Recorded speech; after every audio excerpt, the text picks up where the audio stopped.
오늘 보실 말씀 신약성경 363조 히브리서 10장 19절부터 25절까지 말씀 제가 읽겠습니다. 그러므로 형제들아, 우리가 예수의 피를 힘입어 성소에 들어갈 담력을 얻었나니 그 길은 우리를 위하여 휘장 가운데로 열어놓으신 새로운 살 길이요 휘장은 곧 그의 육체니라.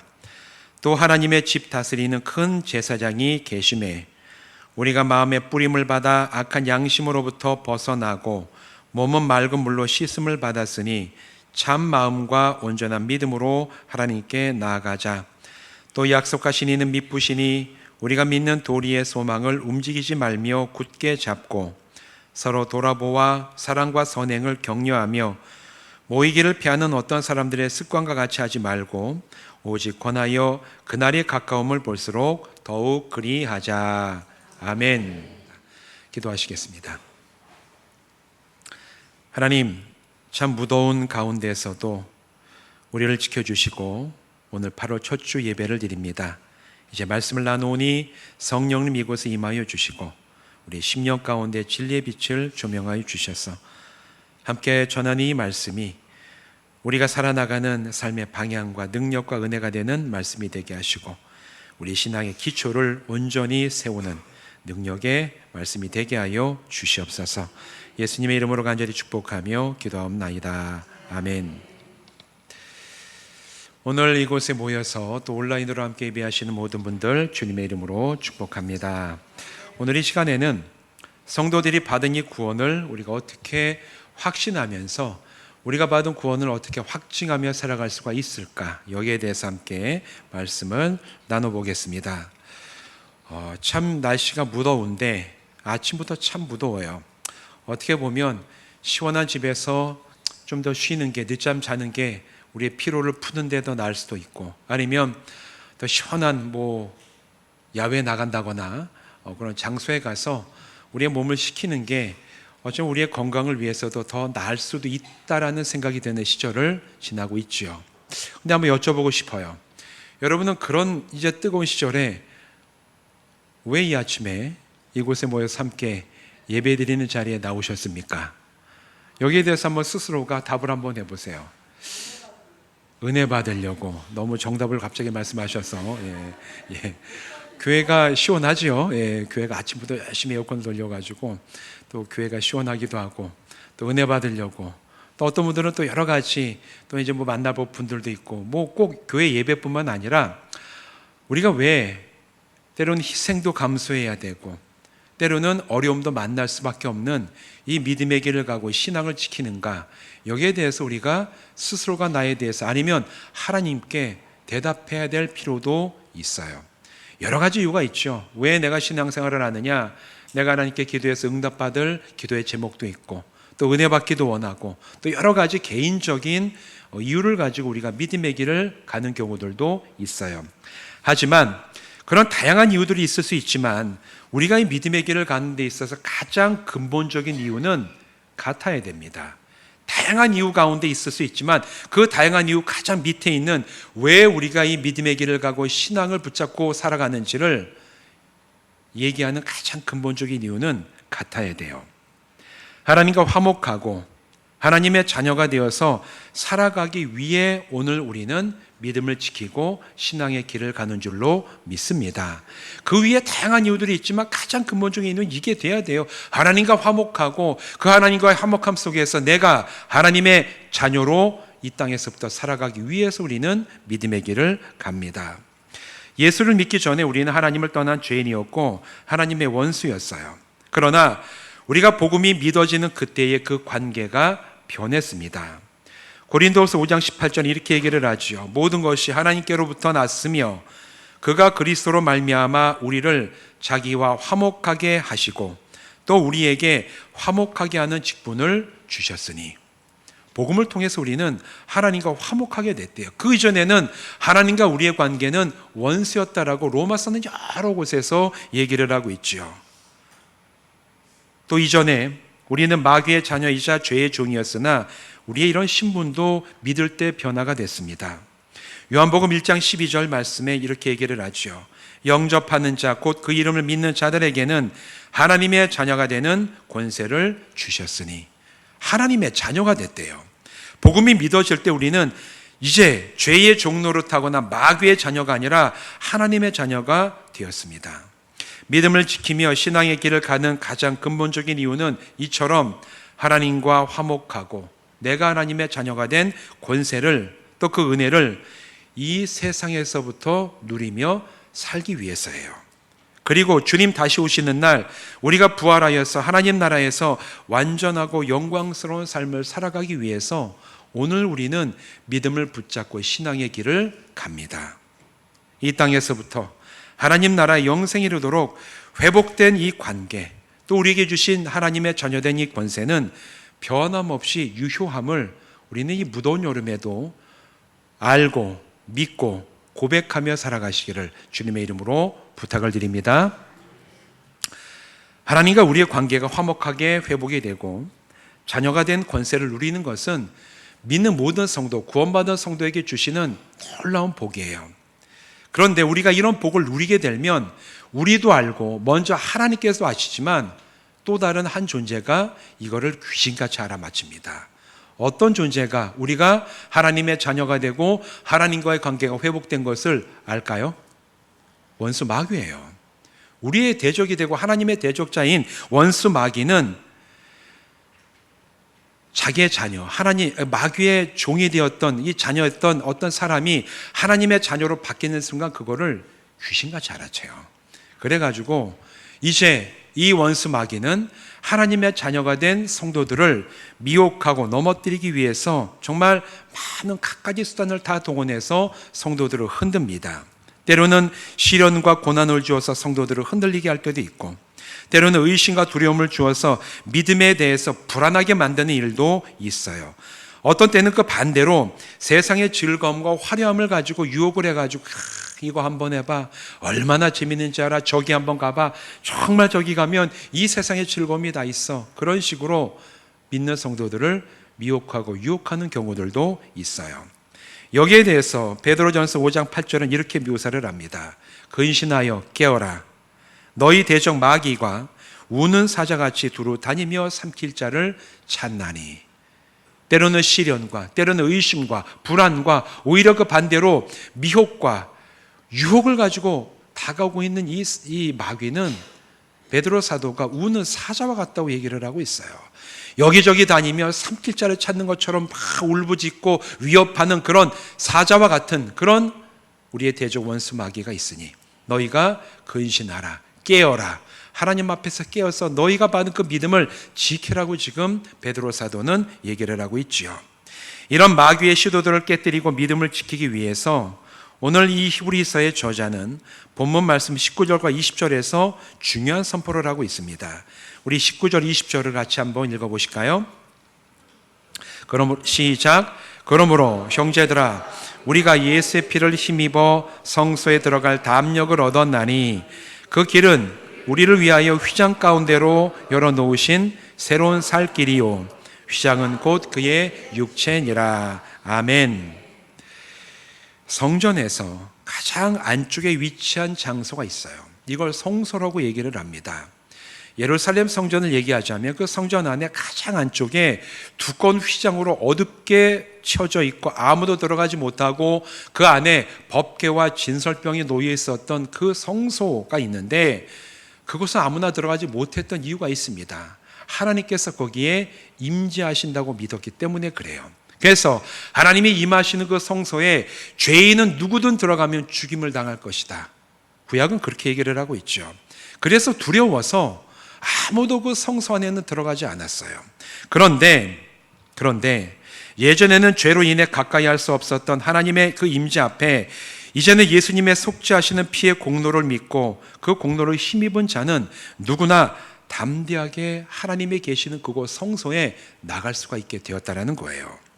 하나님께서 이제 우리와 아버지가 되시고 친밀한 관계가 되었기 때문에 하나님이 계시는 곳 성소에 누구든지 나갈 수가 있다. 어떻게? 담대함을 가지고. 내가 죄인인데 저곳에 나가서 하나님 계시면 죽임을 당하지 않을까? 내가 나 같은 죄인도 하나님 앞에 나갈 수 있을까?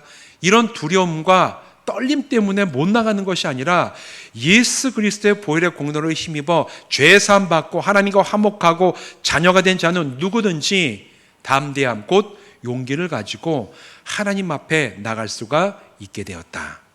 오늘 히브리서 저자는 여기에 대해서 분명하게 얘기를 하고 있어요. 어떻게 그렇게 되었습니까? 나에게는 이런 것을 내가 받을 만한 능력이나 공로나 자격이 있기 때문이 아니라 온전히 예수님의 십자가 은혜가 오늘 나에게 적용되었기 때문에 내가 담대하게 하나님 앞에 나가게 된 줄로 믿습니다. 근데 여러분, 마귀는 바로 이 부분을 공격을 해요. 우리는 구원의 은혜를 받았어요. 예수 십자가 구속의 은혜가 믿어지는 분은 누구든지 하나님께서 베푸시는 죄사함을 받고 구원받은 자가 된 줄로 믿습니다. 그런데 구원받았지만 우리는 여전히 연약한 육신을 가지고 이 죄 많은 세상에서 살아가고 있어요. 그래서 때로는 우리가 구원받았음에도 불구하고 실수할 때가 있습니다. 죄에 걸려 넘어질 때도 있어요. 세상의 유혹과 미혹에 마음이 흔들리거나 기울어질 때도 있어요. 그리고 우리 마음속에 미움이 생길 때도 있고 분노와 이기적인 마음이 솟아날 때도 있습니다. 또 그렇게 행동할 때도 참 많이 있어요. 저도 그래요. 저만 그럽니까? 여러분도 똑같이 그렇습니다. 왜냐하면 우리는 구원은 받았지만 여전히 약한 육신을 가지고 살아가기 때문이에요. 그런데 이럴 때 바로 마귀는 쾌재를 부르면서 우리의 바로 이 약한 부분을 공격을 하는 거예요. 너 구원받았다면서 네가 이렇게 살아가는 게 구원받은 자의 삶에 합당해? 그러면서 너 구원받은 거 맞아? 이렇게 행동하는데 너 하나님께서 너를 사랑하시겠어?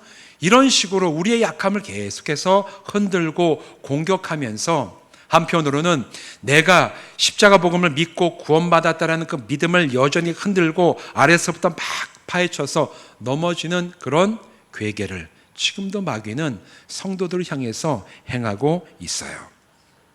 이럴 때 여러분 어떻게 해야 됩니까? 바로 이때가 우리의 마음이 담대해져야 될 때입니다.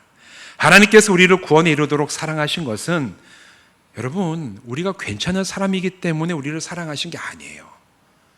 구원받기 전에 우리는 하나님 앞에서 전혀 괜찮은 사람이 아니었습니다.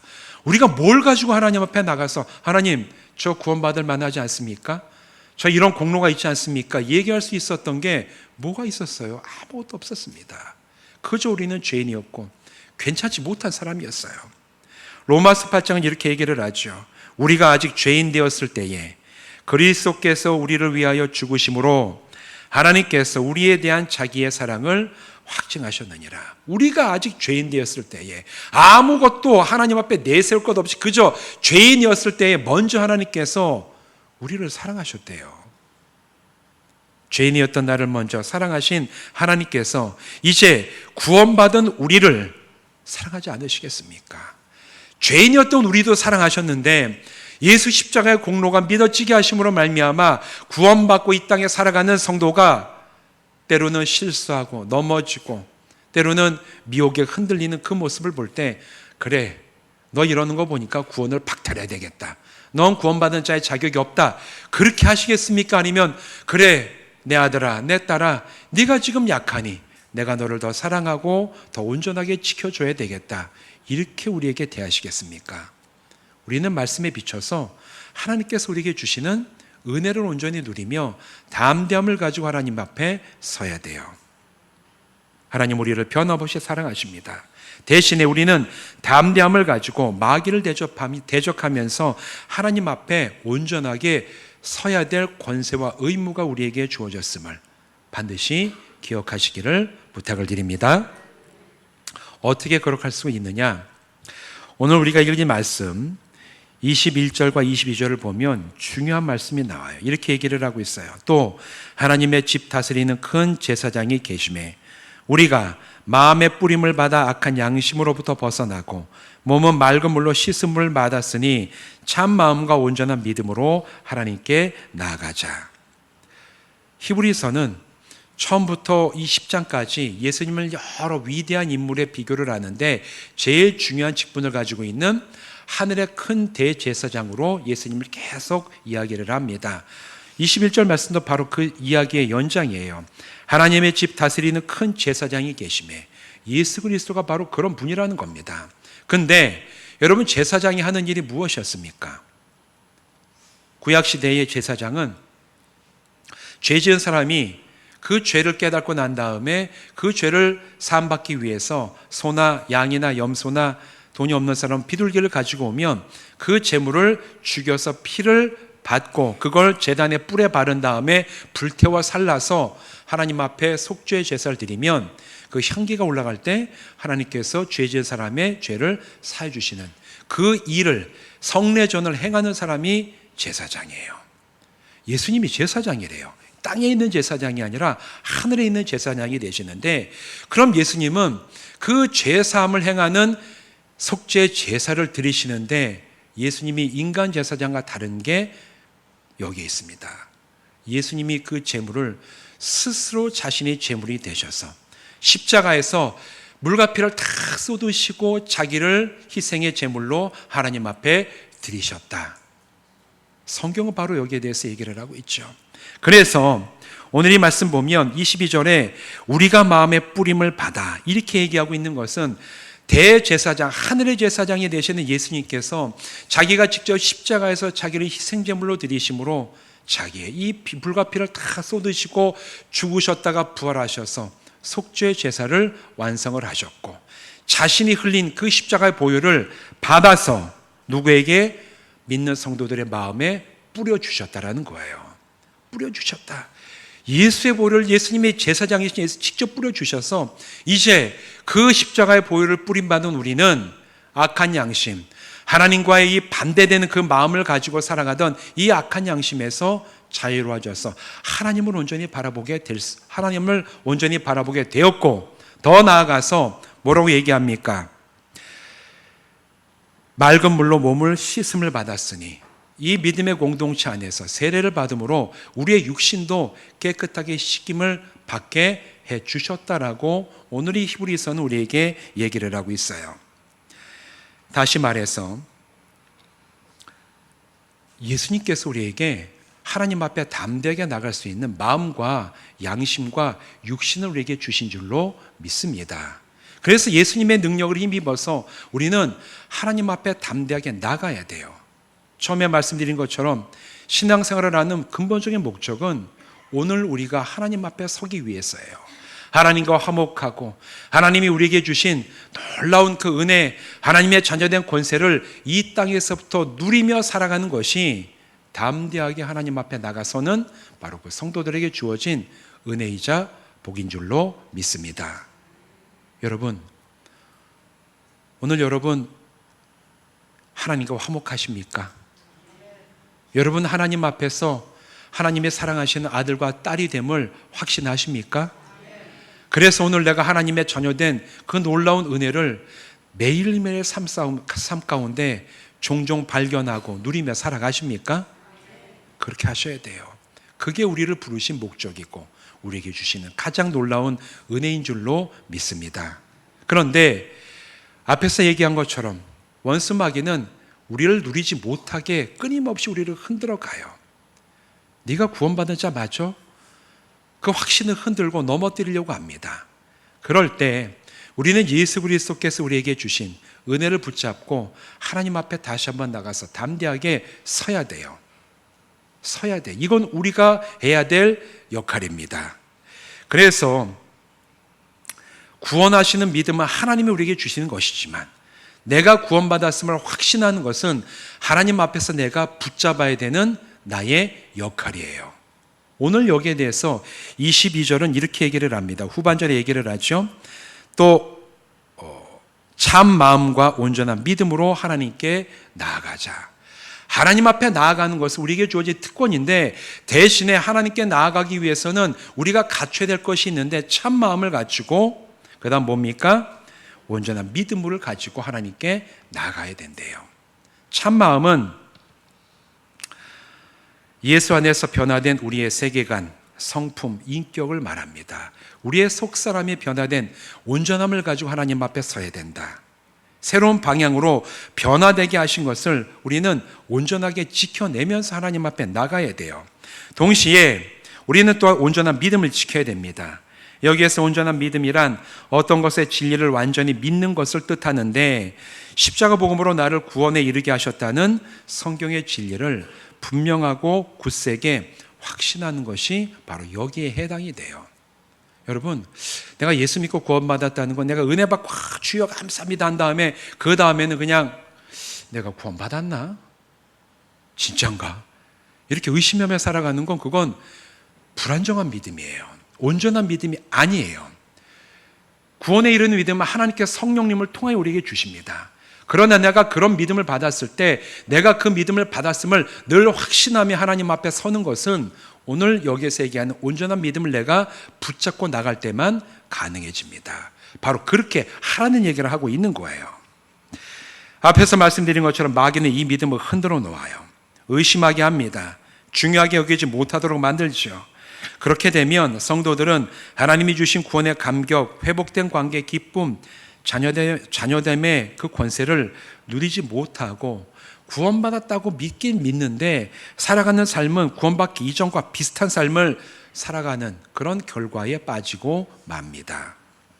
마귀의 교활한 괴계에 넘어지지 않기 위해 구원받은 성도들은 자신의 구원받음을 계속해서 확증해야 돼요. 확인해 나가야 됩니다. 온전한 믿음은 바로 거기에 대해서 얘기하고 있는데, 교회는 2000년의 역사 동안에 각각의 성도들이 자신이 구원받음을 스스로 확증하기 위한 4가지 차원의 확증을 가르치고 확인하고 행해왔어요. 첫 번째는 우리 안에, 성도들 개개인 안에 거하시는 성령님의 임재와 사역에서 오는 내적 확신을 통해서 오늘 내가 구원받았음을 확증하면서 나오게 했어요. 로마서 8장 16절은 이렇게 얘기를 하죠. 성령이 친히 우리의 영과 더불어 우리가 하나님의 자녀인 것을 증언하시나니. 내가 오늘 하나님의 자녀가 되고 구원받은 자임을 다시 말하면 알고 확인하게 하시는 분이 내 안에 계시다는 거예요. 누구시죠? 성령님이세요. 언제 우리가 이걸 깊이 느끼냐면,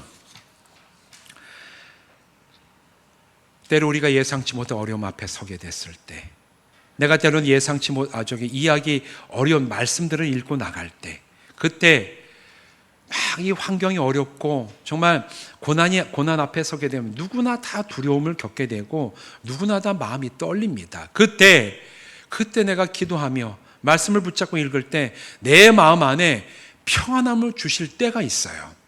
전혀 평안하지 않는 상황에 평안함을 느끼게 되고 전혀 기쁨과 감격이 없는 상황에 처해 있을 때 내 마음에 기쁨과 감격이 나오게 되는 때가 있습니다. 그건 누가 하시는 겁니까? 성령께서 하시는 거예요. 바로 그때 우리는 확신할 수가 있어. 성령께서 내가 여전히 하나님의 자녀이고 내가 믿음 가운데 지금 살아가고 있음을 성령께서 나에게 확증해 주고 계시구나. 성령님이 이처럼 우리의 마음 안에 계시면서 때로는 평안을, 때로는 기쁨을, 때로는 감사를, 때로는 소망을 우리에게 주시면서 우리가 하나님의 자녀된 구원받은 자임을 확증해 주십니다. 성도는 늘 그래서 성령님과 동행하며 내 안에 그것들이 있는지를 확인하며 스스로의 구원받음을 확증할 의무가 있습니다. 사랑하는 성도 여러분, 늘 성령께서 여러분 안에 함께 하시며 여러분이 구원받은 자임을 확증해 주시는 은혜를 누리며 살아가시기를 주님의 이름으로 부탁을 드립니다. 두 번째 단계가 있어요. 두 번째 단계는 하나님 말씀의 약속에 근거해서 우리가 구원받았음을 확신하는 겁니다. 요한일서 5장 13절, 내가 하나님의 아들의 이름을 믿는 너희에게 이것을 쓰는 것은 너희로 하여금 너에게 영생이 있음을 알게 하려 함이라. 요한일서는 오늘 성경으로 우리 이 신약 성경 가운데 들어와 있죠. 사도 요한이 쓴 편지입니다. 근데 사도 요한이 왜 그 편지를 씁니까? 이 편지를 쓰는 이유는 너희가 이미 구원받아 영생이 너희 안에 있음을 알게 하기 위해서 이 편지를 쓴다라고 기록한 내용이 성경 안에 들어와 있는 거예요. 다시 말해 우리가 이 성경을 읽으면서 우리에게 주신 여러 가지 하나님의 약속들이 있어요. 성경은 약속의 책이에요. 구약과 신약이라고 얘기할 때 구약은 오래된 약속이란 뜻이고 신약은 새로운 약속이란 뜻이에요. 성경은 약속의 책입니다. 그런데 이 약속 가운데 최고의 약속은 예수 그리스도의 보혈의 공로로 힘입어 우리가 구원받았다는 복음의 약속이에요. 그 약속이 우리에게 주어졌어요. 그러나 우리가 성경을 믿지 않으면 구원의 약속도 믿지 않는 게 되어버리고 맙니다. 반대로 오늘 내가 이 성경을 하나님이 나에게 주신 진리의 말씀으로 신뢰하고 믿는다면 여러분은 말씀 가운데 있는 구원에 대한 약속을 받아들이고 믿고 신뢰하게 될 줄로 믿습니다. 두 번째 차원은 오늘 나는 성경을 신뢰하는가? 오늘 내가 성경의 말씀을 참 하나님의 진리라고 신뢰한다면 여러분은 그 말씀 가운데 있는 약속인 구원에 대한 약속을 받아들이고 믿고 신뢰하게 된 줄로 믿습니다. 그것을 여러분 안에서 오늘 나는 하나님의 말씀을 신뢰하고 있는가 확인해 보시기를 부탁을 드립니다. 세 번째, 교회는 믿음의 공동체 안에서 성도들의 구원받음을 확증하도록 전통적으로 그렇게 성도들을 가르쳐 왔어요. 로마서 10장 10절, 사람이 마음으로 믿어 의에 이르고 입으로 시인하여 구원에 이르느니라. 초대교회 때부터 교회는 한 사람을 성도로 믿음의 가족으로 맞아들이는 입교나 세례식을 통해서 그 사람의 구원에 대한 확신을 공동체 앞에서 고백하는 예식을 늘 거행을 했습니다. 왜냐하면 내가 하나님의 자녀가 됐다는 것은 개인적인 차원이 아니에요. 내가 하나님의 자녀가 된 것은 개인적인 확신도 있지만 믿음의 공동체 안에서 공적으로 확증돼야 될 하나님의 복입니다. 그래서 우리가 입교식을 할 때 또는 세례식을 할 때 제가 구원받았음을 확신합니다. 이 고백을 그냥 나 혼자 사는 게 아니라 여러 성도들 앞에 내가 소리를 내어서 고백하는 이유가 여기에 있어요. 우리는 모여있는 이 믿음의 공동체는 한 사람이 하나님의 자녀된 것을 확증해주는 믿음의 역할을 우리가 함께 수행을 합니다. 누군가가 하나님의 구원받은 자녀임을 이 세례식을 통해서 입교회식을 통해서 많은 사람 앞에서 인정하고 고백했을 때 하나님 감사합니다. 저 사람이 우리 믿음의 이 공동체에 속하여 하나님의 자녀가 되게 하신 것을 감사합니다. 우리는 공동체의 차원에서 그 사람이 하나님의 자녀가 된 것을 인정해주고 축하해주고 축복해주는 그런 사명이 교회 안에 주어졌다라는 거예요. 그래서 왜 입교식을 하느냐? 아우 좀 빨리 좀 끝내지. 왜 세례식에 왜 자꾸 저렇게 뭘 자꾸 묻고 얘기하라고 하느냐? 바로 이것을 하기 위해서 그래요. 한 사람이 하나님의 자녀가 되었습니다. 이 사람의 고백이 여러분 앞에 펼쳐지면 우리 모두는 하나님 앞에서 기뻐하면서 하나님 저 사람이 하나님의 자녀가 된 것을 인정합니다. 감사합니다. 축복합니다. 이걸 인정하고 확증해 주기 위해서 우리가 입교와 세례식을 길게 하는 거예요. 오늘 새로운 사실을 아셨죠? 그래서 우리는 세례식을 할 때 축복하는 마음으로 해야 됩니다. 하나님, 저 영혼이 하나님의 자녀가 됐습니다. 할렐루야 감사합니다. 그 사람뿐만 아니라 모든 성도가 함께 축복해 주는 게 그게 진짜 초대교회가 행했던 입교와 세례의 본래 의미입니다. 네 번째는 성례전을 통해서 구원받음을 다시 한번 생각하고 견고하게 세워갈 수 있도록 교회는 성례전을 베풀어 왔어요. 예수님은 두 가지 성례전을 명령을 하십니다. 세례와 성만찬입니다. 구원받은 사람은 세례식에 참여하여 다른 이들과 함께 자기에게 임한 구원의 능력과 은혜를 자기 마음속에 깊이 새기는 그 예식이 바로 세례식이에요. 좀 전에 말씀드린 것처럼 또 세례식을 통해서 우리는 한 사람이 구원받은 것을 기뻐하며 그 사람의 구원받음을 공동체가 확증하는 역할도 합니다. 그래서 세례식은 구원에 대한 확증이에요. 또한 성만찬도 구원에 대한 확증인데 이 성만찬은 구원받은 사람이 구원에 대한 확신을 가지고 예수님의 살과 피를 상징하는 빵과 포도주를 먹음으로 예수님의 구속의 은혜를 기억하고 감사하는 예식이 바로 성만찬 예식입니다. 우리는 이걸 참 기억하지 못한 채 드릴 때가 많이 있죠. 우리가 이 예식을 행할 때 그래서 하나님 오늘 예수 그리스도의 살과 피를 상징하는 이 빵과 포도주를 우리에게 주시니 주여 나를 위해 죽으셨던 그 피 찢기신 그 몸을 기념하면서 주여 제가 이걸 먹고 마심으로 제 마음속에 예수님의 죽으심과 부활하심을 새깁니다. 하나님 나를 구원하여 주시니 감사합니다. 이것을 고백하고 다시 한번 확인하는 시간이 성만찬의 시간입니다. 우리가 앞으로도 또 성만찬 행할 때 우리에게 주신 그 구원을 다시 한번 확인하면서 기쁨과 감사와 감격을 가지고 참여하시며 우리의 구원받음을 예전을 통해서 확증해 나가시는 우리 모든 성도들 되시기를 주님의 이름으로 부탁을 드립니다. 사랑하는 성도 여러분, 우리는 하나님께서 주신 구속의 은혜를 누리며 매일 하나님과 화목한 자녀로 살아가도록 부름을 받았어요. 이게 우리 신앙의 근본적인 목적입니다. 그런데 때로 이 믿음을 흔들려는 마귀의 도전과 유혹을 마주할 때가 있어요. 의심이 들 때도 있고, 내가 정말 구원받은 자의 자격이 있는가, 그런 죄책감이 들 때도 있고, 내 마음속에서 나를 정죄하는 그런 마음을 느낄 때도 있습니다. 바로 그때가 내가 받은 구원을 다시 한번 하나님 앞에서 담대하게 확증하며 나가야 될 때입니다.